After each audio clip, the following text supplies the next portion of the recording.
వంటి మహానుభావుడు శంకర భగవత్పాదుల వారు. వారిని గురించి చెప్పుకోవడం మన అదృష్టంగా భావిస్తూ ఉన్నాను.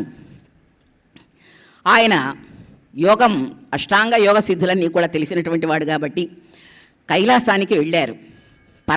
పార్వతీ పరమేశ్వరుల యొక్క దర్శనం చేసుకున్నారు. చేసుకుంటే పరమేశ్వరుడు సంతోషించాడు.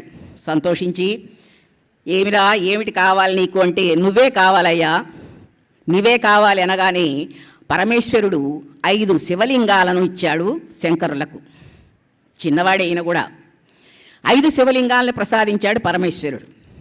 ఆ తర్వాత పక్కనే ఉన్నది అమ్మ దగ్గరికి వెళ్ళి నమస్కరించాడు.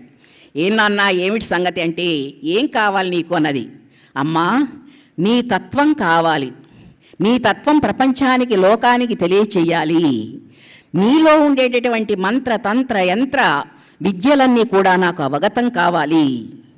నీ తత్వం, నీ స్వరూపం కావాలి తల్లి. అది ఎలాగ వస్తుంది? పరమేశ్వరుడు పరాదేవత అయినటువంటి అమ్మవారిని చూస్తూ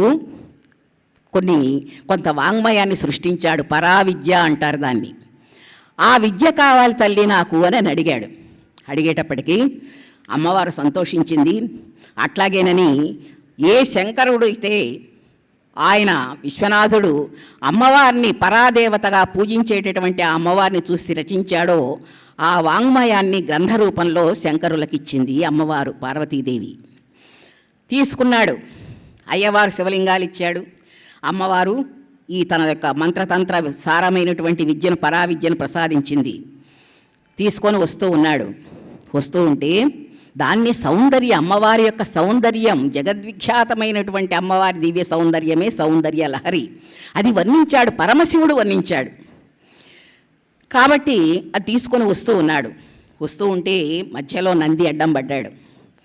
నందీశ్వరుడు ఉంటాడు కదండి.